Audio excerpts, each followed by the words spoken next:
بسم اللہ الرحمن الرحیم۔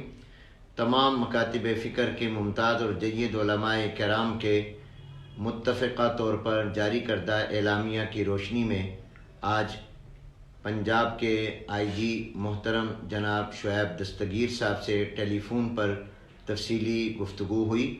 ان سے ہونے والی مشاورت کی روشنی میں تمام علماء کرام، ائمہ اور خطباء اور عوام سے اپیل کر رہا ہوں کہ کرونا وائرس کی وبائی بیماری سے بچنے کے لیے رجوع اللہ، توبہ اور استغفار، دعاؤں کے اہتمام کے ساتھ ساتھ احتیاطی تدابیر پر سختی سے عمل کریں۔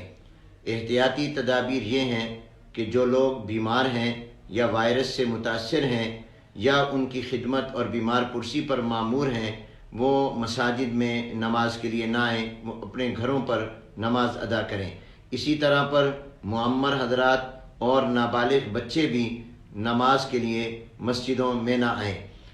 مساجد سے قالینوں کو ہٹا دیا جائے اور ہر نماز کے بعد حتی الامکان جراثیم کش ادویہ سے مساجد کو دھویا جائے۔ مسجدوں کے دروازے پر حتی الامکان سینیٹائزر لگانے کا اہتمام کیا جائے اور اس کے لیے محلے کے اہل خیر انتظام کر کے اپنی شرعی ذمہ داری کو ادا کریں۔ مسجدوں میں اندر صف بندی میں اس بات کا اہتمام کیا جائے کہ دو صفوں کے درمیان ایک صف کا فاصلہ ہو اور ایک صف میں بھی مقتدی مناسب فاصلے کے ساتھ کھڑے ہوں۔ تمام حضرات وضو اپنے گھروں سے کر کے آئیں، نماز سے پہلے اور بعد کی سنتیں اپنے گھروں میں ادا کریں۔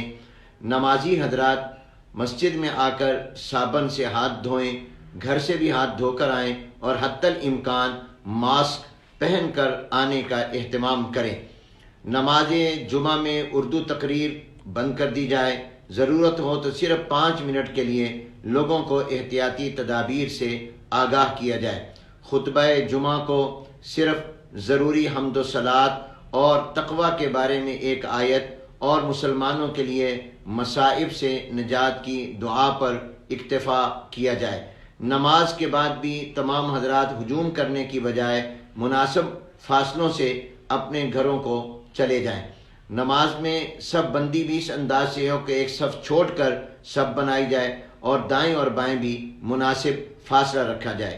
5 وقت کی نماز، جمعے کی نماز، رمضان المبارک کی تراویح، ہر عبادت کے موقع پر ان تمام احتیاطی تدابیر کو اختیار کیا جائے۔ وآخر دعوانا ان الحمدللہ رب العالمین۔ محمد حنیف جالندھری، ناظم اعلیٰ وفاق المدارس العربیہ، پاکستان۔